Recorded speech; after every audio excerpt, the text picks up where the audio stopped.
Hello, everybody. Welcome. Welcome to this episode. What is kind of the final episode of um both Taboo Table Talk and Forkful of Noodles at the same time, and I'm gonna explain this decision because it might come as a shock to some of you guys, or it might not. Or some of you guys are like, we've kind of been expecting this to happen. Uh, but here's basically what um is going on with me. I think some of you guys know the last 2 years has been, I mean, it's been difficult for everybody, and I think a lot of us have gone through personal transformations, personal journeys that have led us to making different decisions in our lives to better our lives. And I've talked a lot about my mental health journey, especially through the divorce, especially through, dealing with abusive relationships, several abusive relationships, and dealing with the trauma associated with that, dealing with the insecurities and emotional stuff that comes along with dealing with traumatic experiences, whether they be emotional, physical, or otherwise. I think you guys have all kind of heard me talk about that kind of stuff. And I went through several rounds of burnout, and uh, you know, that was pretty significant in my opinion. And what I kind of kept realizing through all of that is, well, what I really enjoy, what I really, really like is writing, is creating. That's what I really like. And I really wanted to kind of concentrate on that a lot more. And this last round of burnout, I pulled back a lot from doing the live streams, which it wasn't that I didn't enjoy doing the live streams. Where I'm really passionate is writing. I really enjoy the process of writing. I really enjoy the process of um, you know, talking about history, taking a comedic lens to a historical perspective, and that's kind of where a lot of my content is heading. So, I want to say this up top so that you guys aren't like super concerned that I'm going away into the shadows forever. But there's some stuff that I'm going to kind of give you guys and light into my mind, I guess. Um, First and foremost, this doesn't mean that I'm done with comedy. It doesn't mean that I'm done talking about big important issues. It just means that I'm doing it differently now. What I'm going to do going forward is work on the short stories that I've been wanting to write.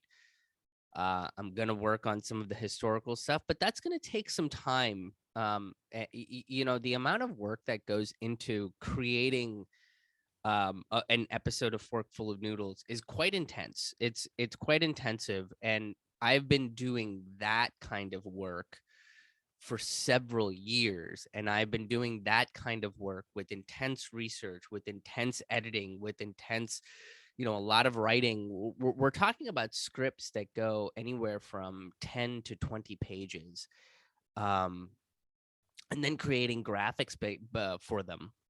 And I was creating graphics for the show for Forkful of Noodles from the very beginning.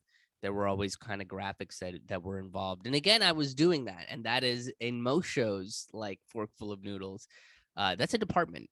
That is at least a separate designer that has that isn't working on writing, that isn't working on video and audio editing, that's creating all of that. So the work that went into these shows is quite immense. And for about a decade, I was getting very little to no financial compensation for them. The folks that have over the years contributed to my sustaining memberships and have made one-time donations, that's pretty much the only thing that I've earned from those things. And those are, it isn't significant. I'll put it that way. It isn't a large sum of money.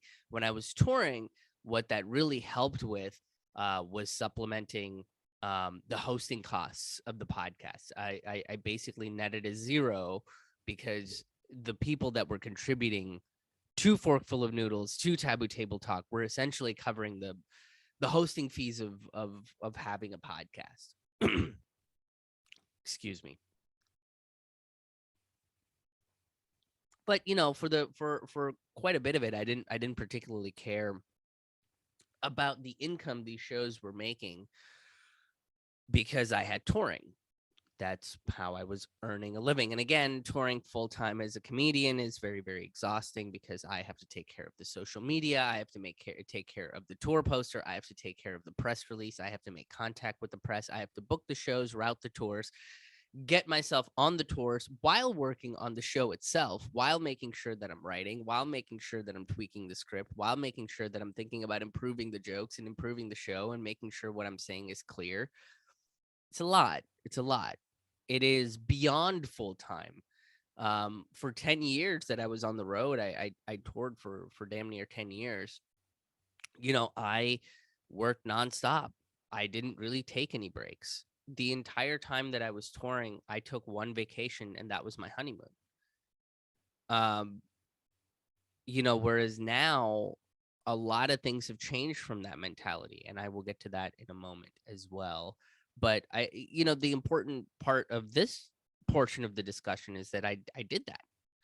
And before, for a little bit, I was concerned of people thinking, well, am I giving up? Am I kind of quitting? Am I bailing on it? And I don't think that's the case because I don't feel that way. I've quit on things before, and I know what that feels like. It's this kind of push and pull of whether I should or shouldn't. And in this instance, it doesn't feel that way. I can tell you wholehearted that I really still enjoy doing the work. I'm just exhausted. And some of the more tedious stuff that I have to do, the social media work, the audio video editing, those are skills that I have. Those are things that I am good at, but those are not things that I am willing to do without getting compensated properly for them, because it is a lot of time and it is a lot of effort and it's very exhaustive. And I've been doing all of this stuff by myself for little to no money for a very long time. And it's really a dedication of time. The editing and the social media and the promoting and the reaching out and the booking of the guests and all this other stuff is a dedication of time more than it is a dedication of finances. So that's part of the thing of me saying, hey, I think it's time to close the chapter on this. And look, there's close to 260 episodes of each of the podcasts. So that's over 500. On top of that, I also, did a bunch of dispatches at the top of each episode. So that's like even more bonus content. So we're looking at over 500, close to 600 episodes, pieces of content, whatever you want to call them. But there's a lot, and there's a lot over the course. And I did them as regularly as I could. Forkful took a big dip because I was in a relationship with somebody that if I wasn't attentive to only their needs, it was a catastrophe. So I had to pull back on how much I could and could not do forkful because this individual made my life a little bit more difficult in order to achieve that goal. I'm not going to go into any further detail about that sort of stuff. Um, but I did this consistently for a very long time. And now I want to try to do something different. So where do we go from here? Where I'm going from here again is focusing more on the short stories, focusing more on maybe telling my own real life stories. I'm also thinking about uh, doing the historical perspective stuff, but those again will be kind of they'll take a little bit longer to do, but they're all going to be written pieces, and I'm going to publish them on my Substack and on my website, and I'll probably shift to Medium as well if I can do if I can do both of these things with little effort. One of the other things that is also very, very tedious and is rather time consuming too is uploading.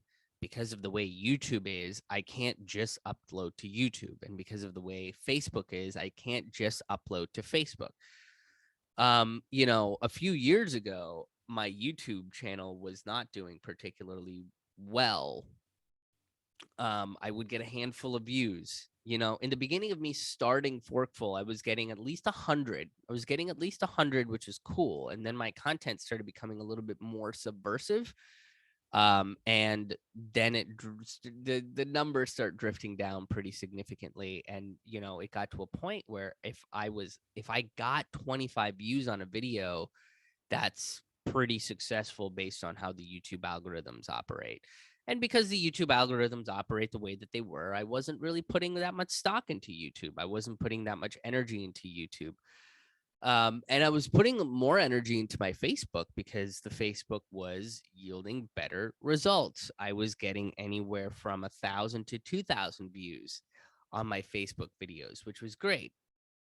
And then because of the Facebook algorithm and the way that they changed the sharing functionality on Facebook, I dropped down to maybe a few hundred if I'm lucky, and now I'm down to 50 or 60 views on Facebook, and that's sort of the way that these social media platforms have operated over the year. If it's content that doesn't benefit their advertisers, that isn't sort of the narrative that they want to feature on their site, then it's a narrative that is going to get censored by the algorithm. It's not going to get banned. It's not going to get kicked off YouTube as they did with RT America. It's just going to get shadow banned. It's just going to get a very limited amount of views. And then when you take it to Twitter, when you take it to these other social media platforms to share, it doesn't go out as far. So I might, if I put the YouTube link up on Twitter, or share it on my Facebook pages, or put it up on Instagram, I got a handful of extra views. I added it to my email newsletters. I got a few handful of extra views. But we're not talking about anything that's astronomical here. And again, that's not to say that I'm putting all the fault to the people or what have you. That's just sort of the reality of the situation. So what ended up happening was I had to look for alternative places to start posting my videos. So going and alternative places to share my videos. So things like minds.com. I dipped into Mastodon for a little bit. Steemit was another sort of avenue for me to go. What else? Rockfin came in, Odyssey came in. Look, these are all different, and it's exhausting. It's exhausting because I'm the only person doing this for myself. I don't have a team of people to help me out. I don't have the funds to pay a team of people to help me out with this stuff, right? So it's all just me, and it becomes extremely time consuming, which then leaves me with very little time to take care of myself. So again, kind of going through this personal transformation that I have over the last 2 years of taking care of both my physical and mental health. One of the things I came to realize is really how toxic that hustle culture mentality has been on me. And, you know, when I was 25, 7 or 8 years ago now, I looked at people that toured endlessly, and I was like, that's the way that I want to live my life. I want to constantly keep doing comedy and developing a show, working on the show for as long as I feel like I need to, recording it, releasing it, selling that album, and then moving on and working on a different show, talking about different things, talking about different points of view, and so on and so forth. And over that time, I think I pigeonholed myself a little bit. I've talked about this a bit as well. I pigeonholed myself in the type of content and comedy that I can put out there, which really is what expanded my thought process to include short stories, include true stories, include things like music and movie, and really just media reviews, and talking about media literacy in a particular way, and this, that, and the third, and so on and so forth, right? But I really did pigeonhole myself, because I thought, well, I'm this guy and I have to be this guy all the time. I have to be the guy that talks about big sociopolitical issues all the time, because that's what people expect me to do. That's the thing that sets me apart. And the reality is that's probably true. That it is one of the things that probably set me apart. But at the same token, I think I restricted myself from talking about other things that I think are equally interesting and are equally from my own perspective,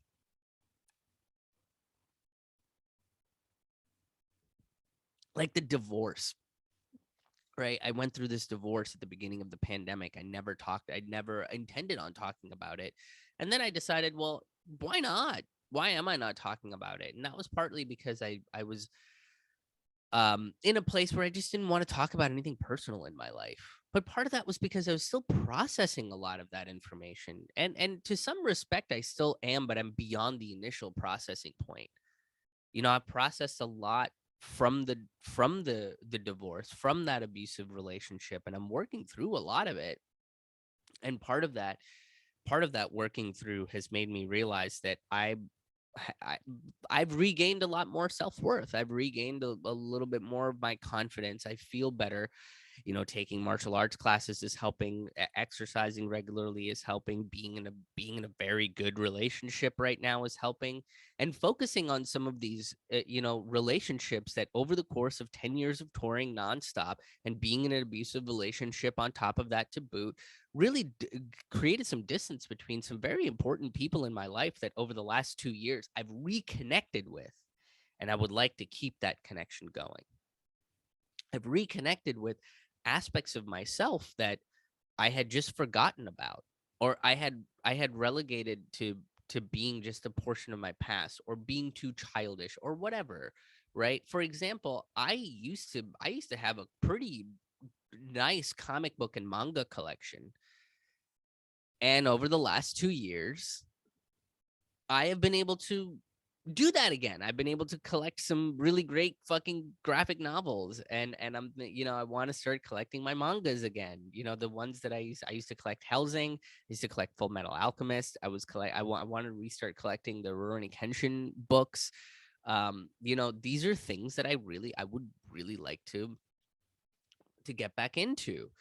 Now, part of that is also because I became a little bit more financially stable in the last year, let's call it.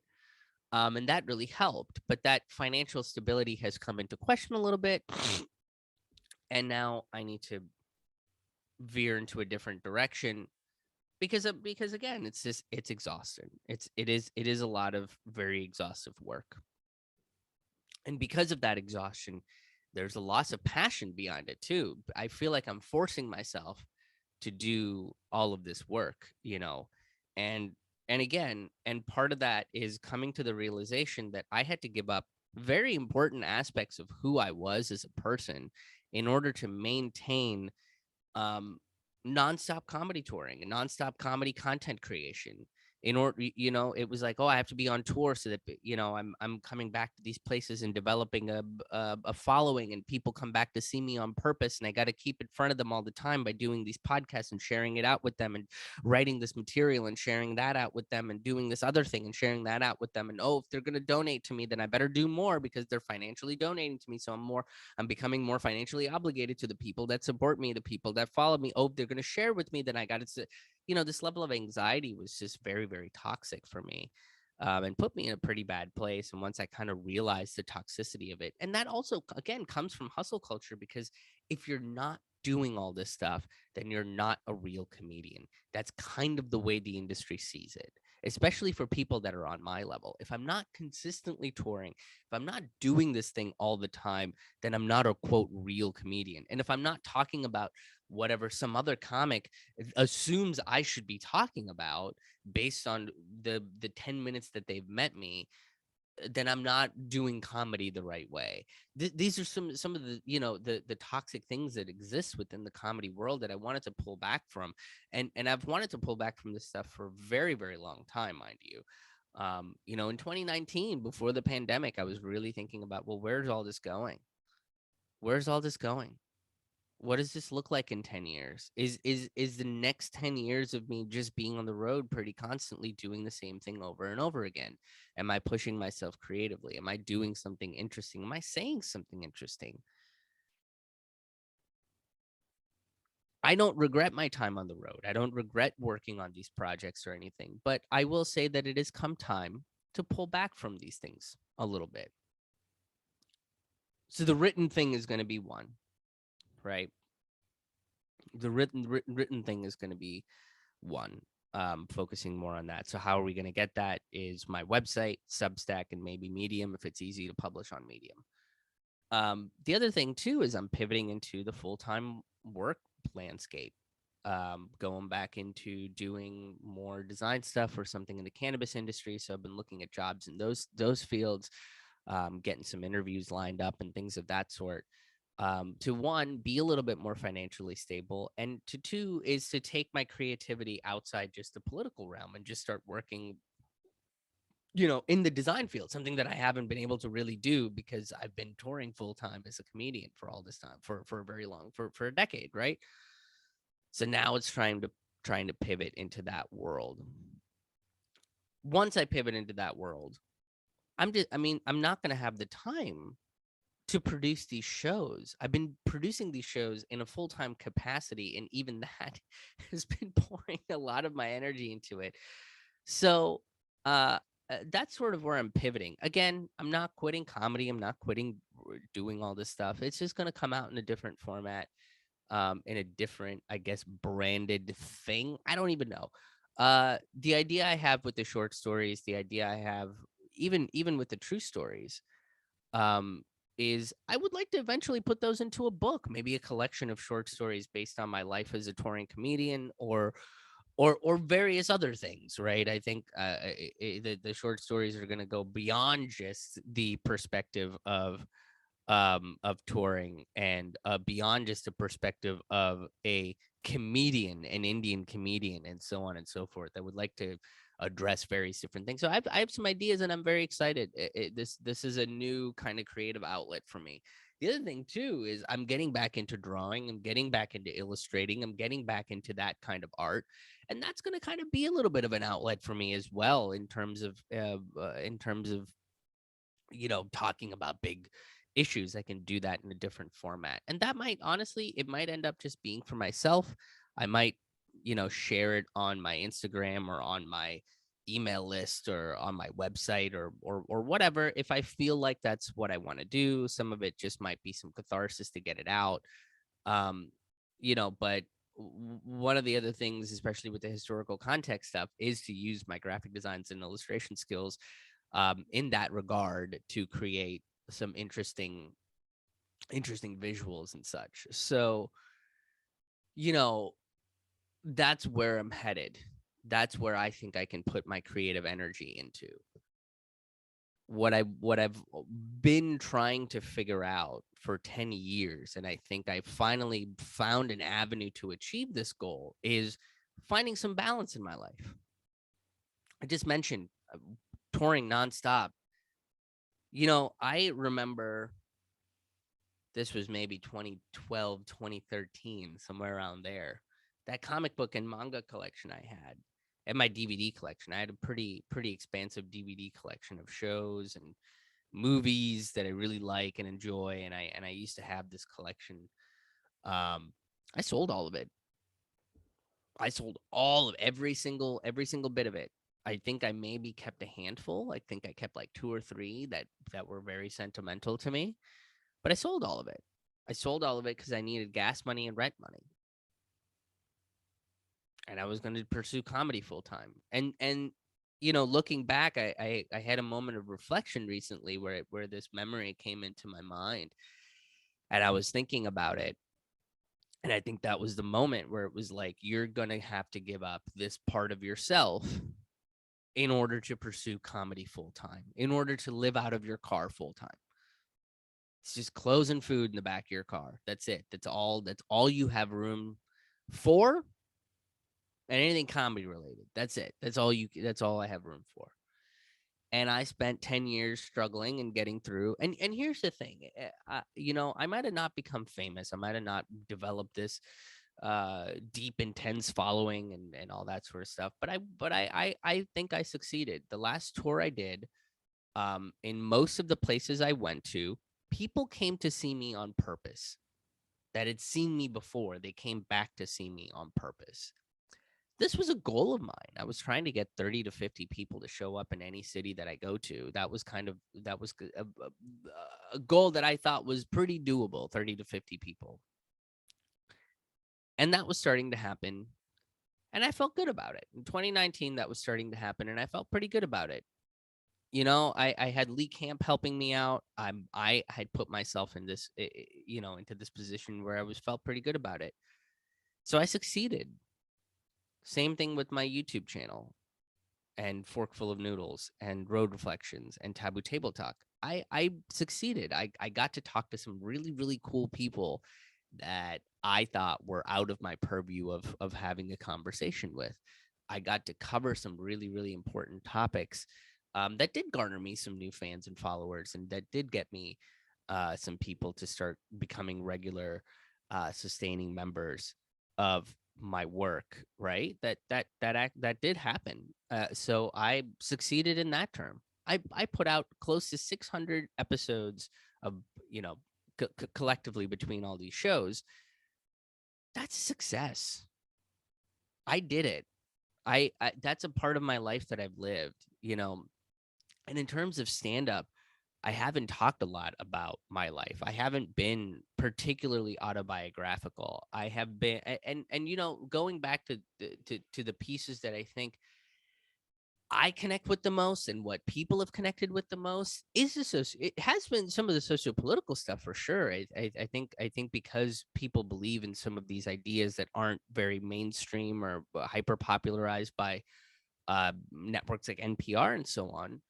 You know, um, I think I know that connected with people, but really it's the stories mixed, my personal stories mixed with the sociopolitical stuff.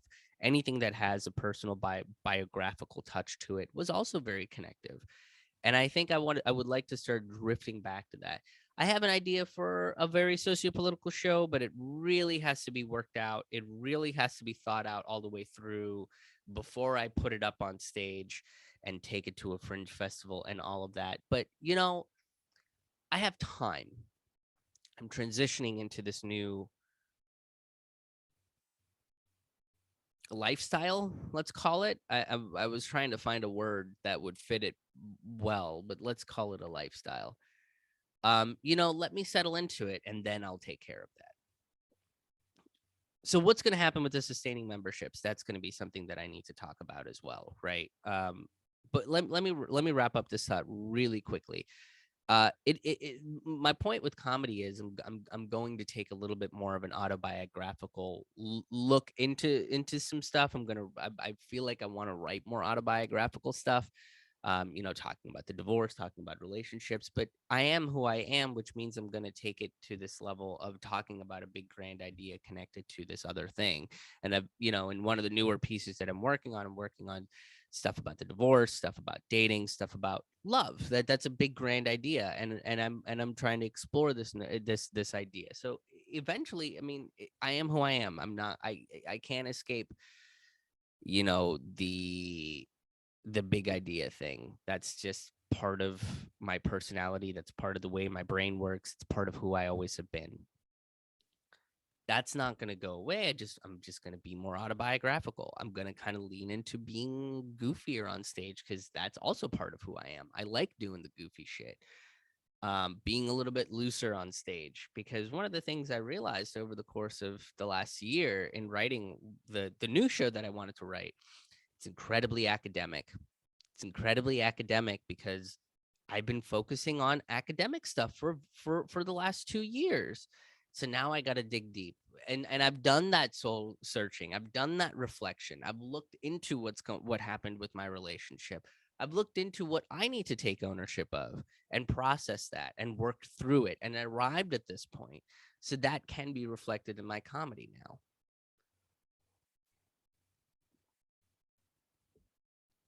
So that's what I'm going to do. I'm getting back to having some fun with comedy, which I realized was something that I wasn't doing, especially when I started talking about what I was talking about on stage.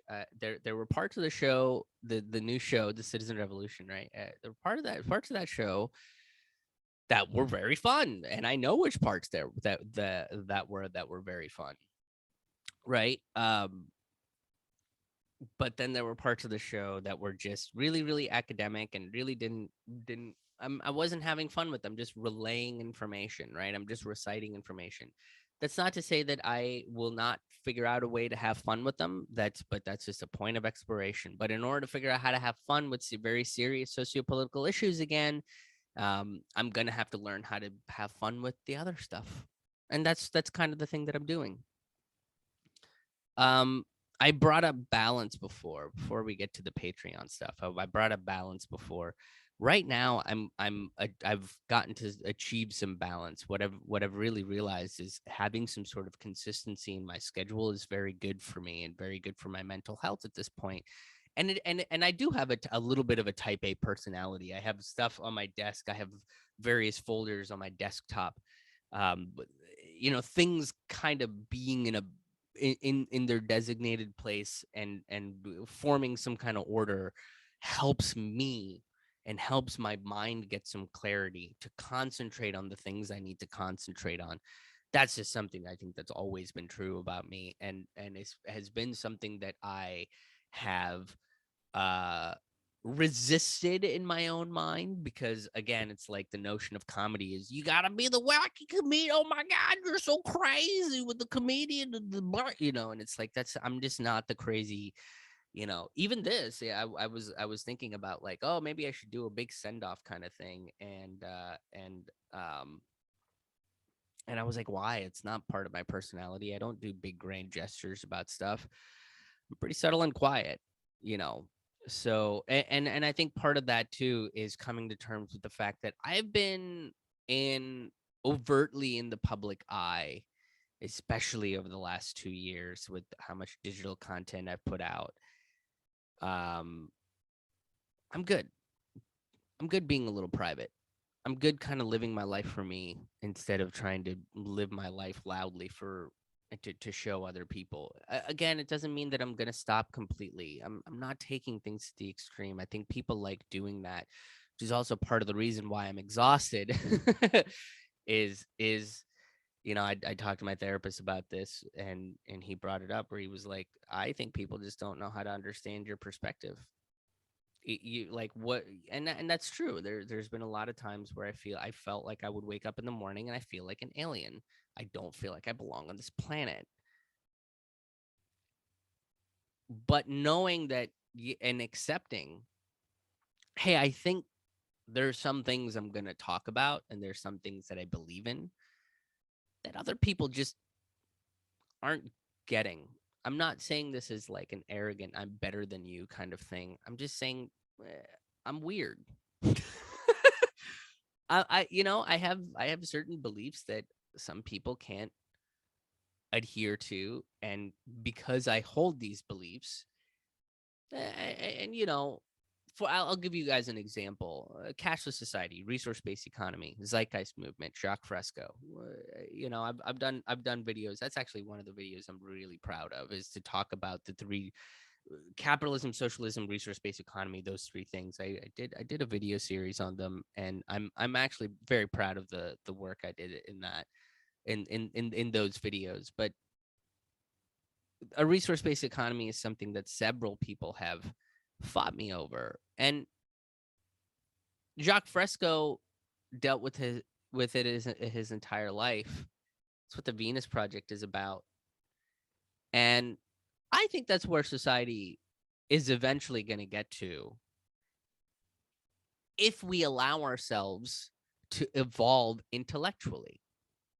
I've mentioned this before. I think the human being is not particularly the best animal, physically speaking, right? We don't really have a lot of natural defenses. We develop natural defenses. We can learn how to develop natural defenses, martial arts, so on and so forth, right?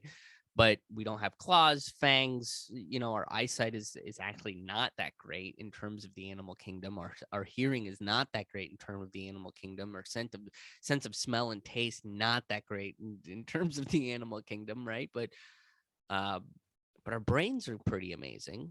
Our brains have given this level of consciousness to ourselves So why not intellectually evolve? And I think if we take the course of intellectual evolution, we eventually land on resource-based economy because we realize that money's not really real. And rather than be something that could be beneficial to humanity, I don't think we're mature enough. Or rather not even mature enough. I think that the notion and concept of money allows us to give into some of the more negative aspects of our consciousness and then go to the extreme with them, as we are seeing in society today. With how much money is involved in making decisions around war, how much money is involved in making decisions around geopolitics. Eventually, I think we'll get to a point where that doesn't matter, and we can use technology for the positive improvement of people's lives everywhere. Anyway, I've talked about this, and I've talked about a cashless society. And in order to understand some of these perspectives, you have to remove yourself from sort of the mainstream thinking of today, because what we're talking about is beyond all of that. And I think that's a perspective that people have a hard time with because it challenges the way that they've been living their lives now. And here's the thing, the other part of it too is the way that they're living their lives now might not be beneficial to them. The way that we could live our lives could be beneficial to them and could be beneficial to a lot of other people. But because it involves such a drastic change and going through transition is difficult, it's icky, it's gross, it involves even more pain, it involves even more adjustments and all of this other stuff, people get a little uncomfortable about it. And I'm not trying to insult your intelligence. I'm not trying to one up you. I'm just bringing something different to the table, saying, let's think about this a little bit and have a discussion, a conversation about it. But because people can't see outside the purview of what's happening now, which I think might be kind of a societal trauma response, maybe. I don't know, that needs further exploring, but my thought to it is, to talk about something outside of what's happening, to change the paradigm so dynamically, is difficult for people who are in the shit, who are dealing with the problems of capitalism right here, right now, on a daily basis, every single day. It's a struggle, it's a survival, it's a scarcity mentality. Very difficult to think outside of that, so they get very defensive, and again, that's part of the reason why I'm like, this kind of stuff is really difficult and frustrating. Doesn't mean I'm going to stop talking about it. It just means I'm going to talk about it differently. It also means that I might not really talk about it as publicly as I'm talking about it now because I'm tired of facing all of this pushback. I'm tired of constantly having to keep my patience at bay and try to explain this and try to. It's a lot. I know what the reactions are going to be. So I'm going to keep some of this stuff a little bit quiet for now. I'm going to write it down and keep it in a file elsewhere, and maybe release it when we're not so close to all of these sort of traumatic events, when history is unfolding in front of us, and some people might not be ready to accept it. Patrons. um yeah, that's something that I've kind of just accepted, which has led me to the mindset that I'm currently in. So what's going to happen with the sustaining memberships? Well, I am going to send an email to all of the sustaining members and allow you to make that decision for yourself. I'm going to leave everything open till about the end of May. If in that time, I figure about a month and a half, that gives you guys enough time to figure stuff out of how you want to do stuff. I very much do appreciate people that want to continue contributing, but it is not necessary. Um, like I said, I'm kind of financially winding a lot of the hosting costs down. Keeping the website's going to be a cost for sure. So again, if you guys want to continue to be sustaining members make monthly contributions to the stuff that I'm going to be putting out going forward, then I I, I very much, you're a saint. You're a saint. I'll just put it that way. But just remember, you're not obligated to. So what's going to happen is I'm going to kind of change the donation page on my website, and again, kind of update that statement of transparency in the next coming weeks here. But before the end of May is kind of the goal here. Before the end of May, kind of go through and talk about, hey, this is kind of where my life is going. This is kind of what the goals are in my life. This is kind of the content that I'm going to be producing on this website and on my email list. If that's something that you enjoy, I'm putting all this stuff out for free. There's going to be nothing behind a paywall anymore, you know, um, other than free tickets to virtual shows for the sustaining members. If you guys decide to stick, if enough of you guys decide to stick around, that's kind of what it will end up being. Is if I do a virtual show or if I do a show in your city, then I'll add you to a guest list so you come in for free by being a sustaining member is sort of the way that I'm going to look at it.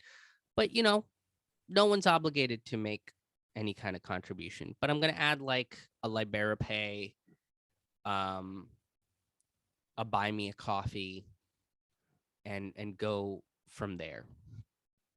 I don't, there are other ideas I have, panel discussions about big things and stuff. But again, I'm going to try to settle in to this new